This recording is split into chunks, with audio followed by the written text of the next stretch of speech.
Objetivos dessa técnica. Tudo isso você vai saber, os benefícios, enfim, vai saber a partir de agora. Vamos embora porque a Aldimar está aqui junto comigo. Tudo bom, minha amiga? Seja bem-vinda. Vamos lá, o que seria essa pedagogia afetiva? Conta pra gente, explica um pouquinho pra gente entender. Então, a pedagogia afetiva, ela é uma abordagem humanística que traz, na verdade, ela reduz os vínculos para a escola, o professor e o aluno, né? Ela traz uma situação onde a criança se sinta mais confortável naquele ambiente e com isso ela se sinta motivada a aprender. Ah, entendi. E você que está em casa aí pode estar participando junto com a gente, tá? Já vamos deixar aqui o nosso WhatsApp, deixa aqui pronto isso aí, para que o pessoal possa entrar em contato. Você que está em casa possa entrar em contato com a gente, mandar a sua pergunta, se tiver alguma dúvida, fiquem à vontade. Caso vocês tenham dúvidas sobre o nosso assunto, tá bom, gente? É o 9 já e qual? 8173-3660 tá aqui no nosso rodapé, né, gente? Tá aí. Agora, quais são também os principais objetivos dessa técnica? Como é que ela vai funcionando? Então, o objetivo principal é criar vínculos, né, do professor com o aluno. Certo. E a gente acredita que quando se ensina com amor se aprende. É mesmo, viu? Com certeza. Quando tem um afeto, por isso que é afetivo, né? Exatamente. Né? Tem aquele afeto. Mas será que pode também atrapalhar? Então, muito, na né? verdade, tudo que é em excesso também atrapalha. E aí é preciso ter o equilíbrio, né? E outra, né? Tem que também fazer isso não só por um aluno, por vários. Porque às vezes, né, tem uns alunos que vão se sentir um pouco menos do que outros. Será? Olha, que ser, na verdade, precisa ter um olhar compartilhado, né? Conhecer cada criança, né? Na sua individualidade, na sua necessidade, para a partir daí ver qual a necessidade de cada criança e atingir aquele ponto focal, né? Necessário de cada um, que aí ele vai se sentir motivado e ele vai aprender melhor. Com certeza. Quais são os benefícios?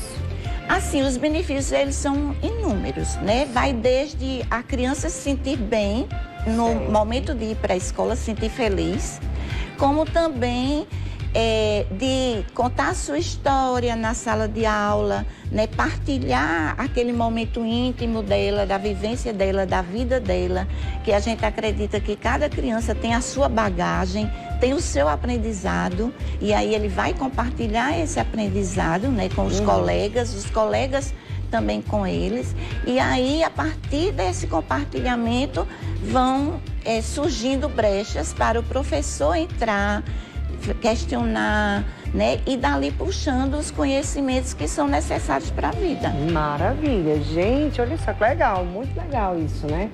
As crianças pelo menos vão mais felizes. Tem uma idade assim?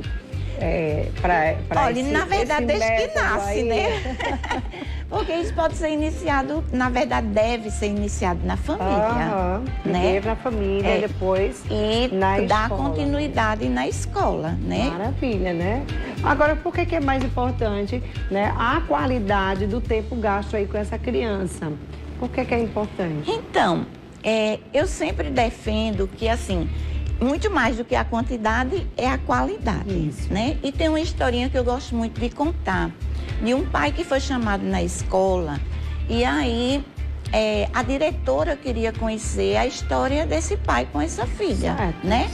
E aí ele contou que era uma pessoa muito ocupada, trabalhava muito, saía cedo de casa, o filho sempre estava dormindo, quando voltava estava dormindo. Nossa. E ele muito preocupado, né, nessa qualidade, né, do tempo que ele poderia dedicar ao filho, que não era possível, e a gente sabe que isso acontece muito. Ele criou uma estratégia de todos os dias, antes de sair de casa, ele ia lá, cochichava no ouvido da criança, falava: olha, pai vai trabalhar, mas eu estou aqui, eu estou torcendo por você, você vai ter um dia maravilhoso. E aí ele dava um nó no lençol. Quando a criança acordava, ela via que tinha um nó e ela sabia que o pai tinha passado ali e tinha conversado com ela. Ah, gente, olha só, né? Que legal isso. E aí a diretora parabenizou, porque essa criança era uma das que se destacava no aprendizado na escola. Olha e nas só. relações interpessoais. É complicado, né, gente? A gente tem, tipo assim, né, crianças que têm os pais que trabalham o dia todo fora. Às vezes não tem tempo, né, também para criança. Eu já tive uma pessoa que eu conheço, né? Eu tenho uma pessoa que eu conheço que teve que abrir mão, né, de um horário de trabalho. Só trabalhava um horário para ficar com o filho. Ou era filha? Era filha, é filha.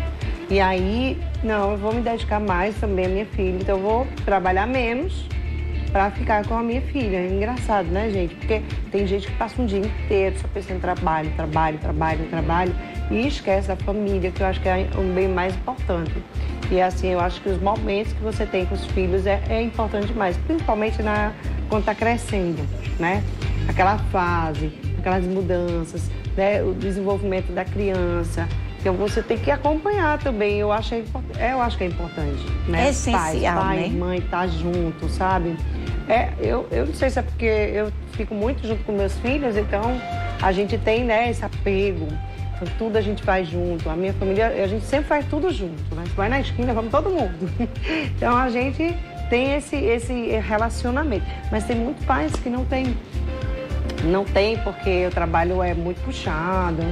E realmente é como, né, esse pai que sai de manhã, só chega à noite, tá dormindo, não vê o filho direito, não tem a oportunidade de brincar, de estar junto, né? A não ser no final de semana, que eu não sei, né?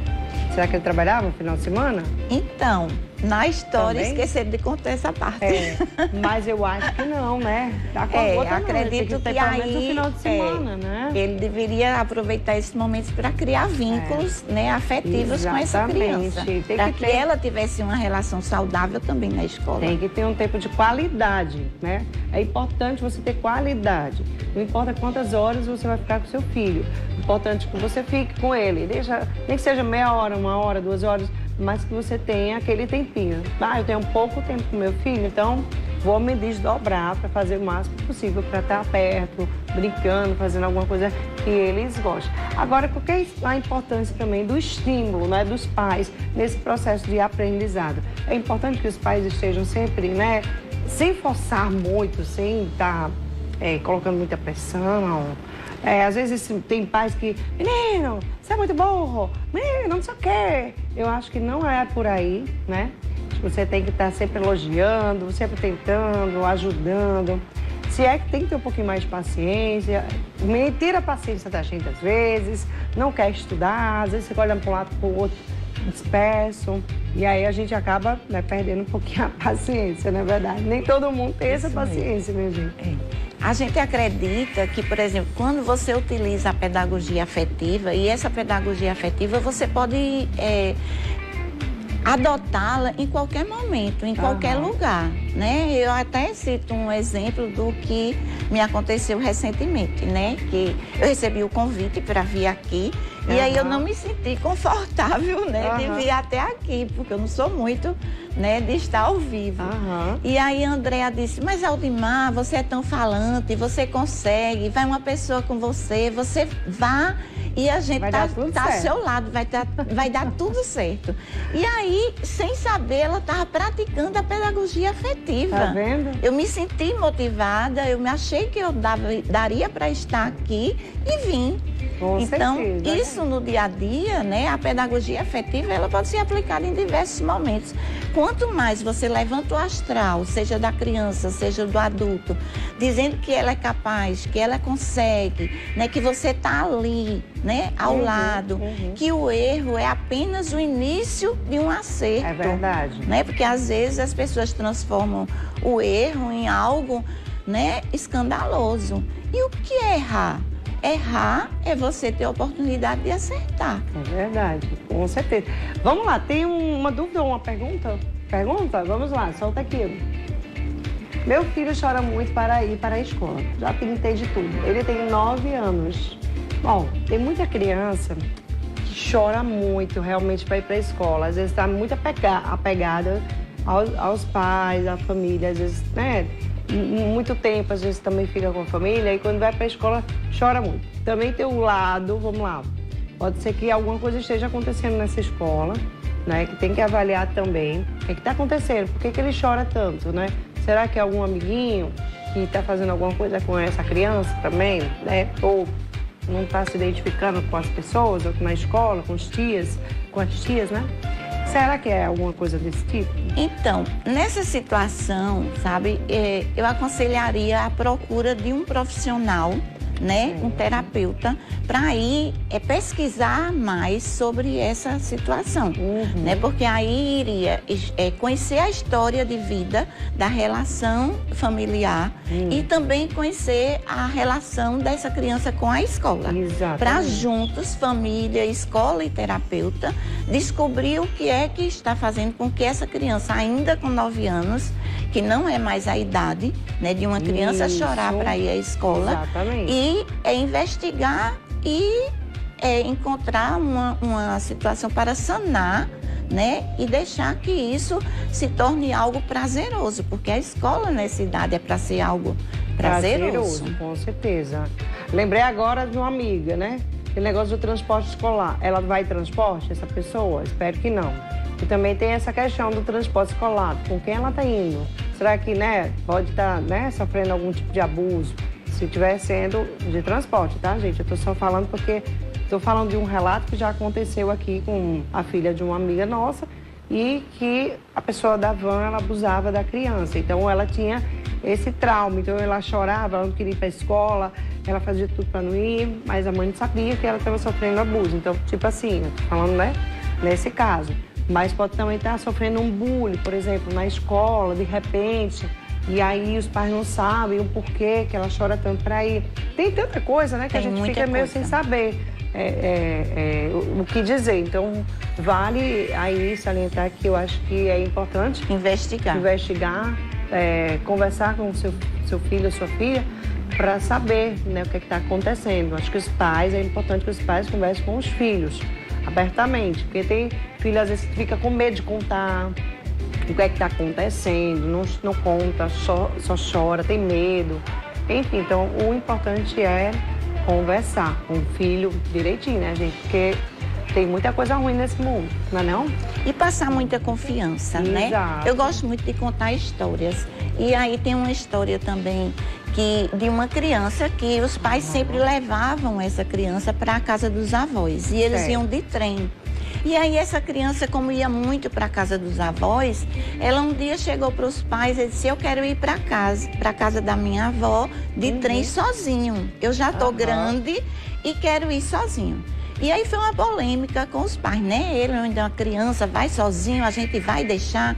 Porém, não queriam deixar, né, assim, de dar essa confiança para a criança, uma vez que ela se sentia, né, pronta, segura de ir sozinha. E aí os pais, né, resolveram deixá-lo ir sozinho de trem e no momento do trem partir, ele chegou, cochichou lá no ouvido da criança e disse assim: em algum momento na viagem, se você sentir medo, se você se sentir inseguro, tá aqui um bilhetinho, vou colocar no bolso e se você precisar, você leia. Né? Entrou no trem, tranquilo. Curiosa, eu vai querer ler. Ai, eu não quero que botaram no meu bolso. Ele foi tranquilo na viagem, num determinado momento bateu aquele medo, aquela insegurança, né? A falta dos pais. E aí ele leu o bilhete. E aí lá no bilhete tinha dizendo: estamos no último vagão.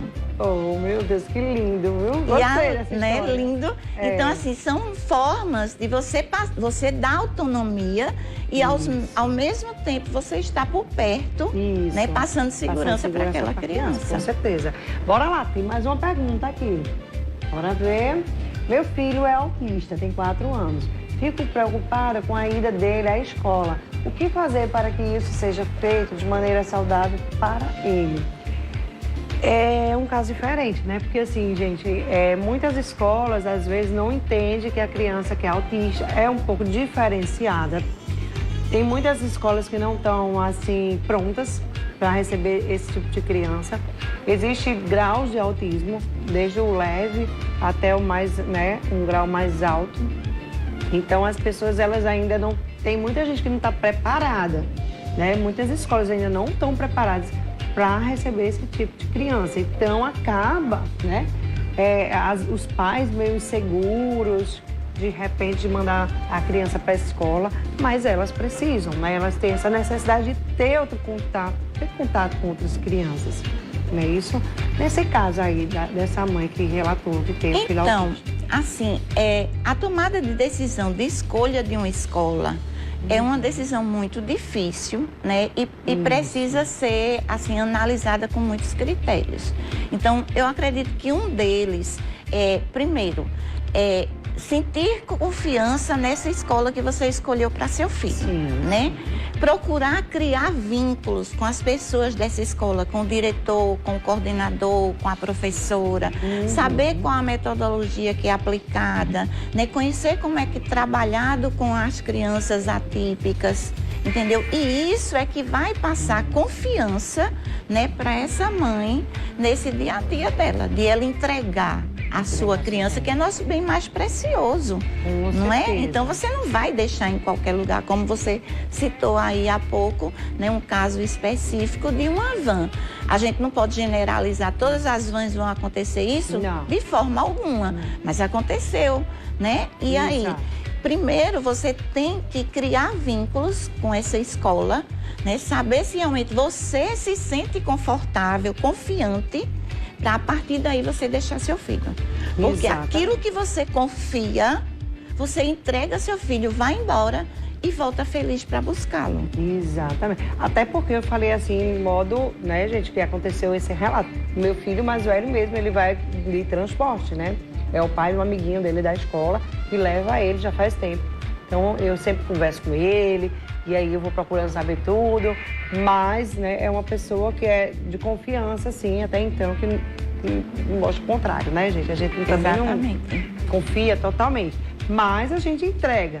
O meu medo maior não era nem esse, né? Meu medo maior era de acontecer, sei lá, de repente um acidente, alguma coisa, Deus me livre, mas meu medo maior era sempre esse.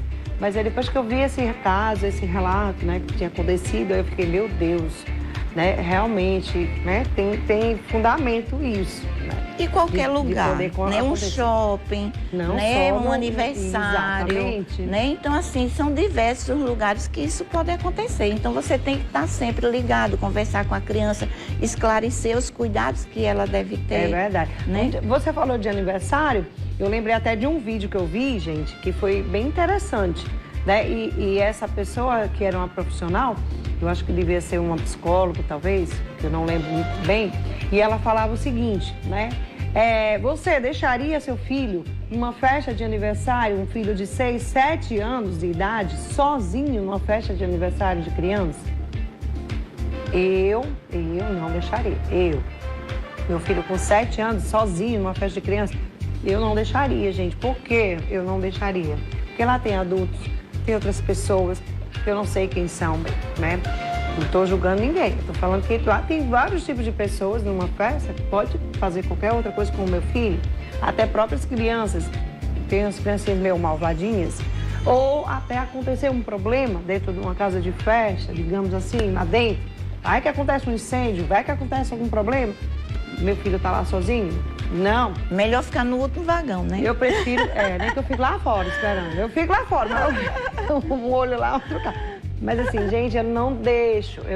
Então, eu fiquei assim, né? Eu achei interessante que ela falou. E aí, você como mãe, você deixaria seu filho de 6, 7 anos sozinho numa festa de criança? Aquele negócio de mamãe me deixa, mamãe me pegue. Nem de jeito nenhum, entendeu? Então, assim, se for convidado para deixar, eu nem mando, entendeu? Eu nem mando, porque eu não tenho muita confiança em deixar. Porque assim, gente, por mais que o nosso filho, a gente diga, cuidado com isso, cuidado com aquilo, é criança. Vai estar brincando, não tem muita noção. Tem criança que... As crianças hoje em dia, tem umas que são bem inocentes, sabe? Então, eu não teria essa coragem não, viu? Mas vamos lá, solta aqui mais uma pergunta. Tenho 2 filhas, elas são gêmeas. A professora da escola está notando uma dificuldade no aprendizado delas. Será que é porque elas estão juntas na sala? Eu não sei, acho que não tem nada a ver, não. Tem isso? Será? Eu penso que não, né? Assim, essa questão de gêmeas, né? Assim, na verdade, filhos, né? Sejam gêmeos, sejam irmãos. A gente sabe que existem conflitos. E os gêmeos, mais ainda, porque eles estão sempre juntos. E vão estar juntos também na mesma sala de aula, né? Mas assim, como todos são diferentes uns dos outros, às vezes a gente compara, né? Às vezes a gente quer que o desenvolvimento de um seja melhor ou igual ao do outro, né? E aí termina a gente também fazendo, né, essa análise de comparação. Mas assim, se tem dificuldade, procure ajuda, faça uma avaliação, verifique se realmente é uma dificuldade. Às vezes é comportamental, né? Às vezes é uma ajuda mais pedagógica. E aí vai encontrar qual é o caminho, né, que juntamente com a escola vai sanar essa situação. Porque se separa, pode até ser uma indicação, mas que não seja uma indicação, por exemplo, de motivação daquele momento, mas que seja uma indicação de um profissional preparado para dizer se é melhor separar ou não, porque cada caso é um caso diferente, né? Eu acho também, né, gente? Não separar assim, vamos separar, de repente é delas mesmo, né? Isso aí, tem isso também, né? Bom, a gente vai fazer o seguinte, daqui a pouco eu volto, viu, gente? Eu vou pro intervalo bem rapidinho, tem muita pergunta ainda. E eu volto já, não sai daí não, pode ir mandando.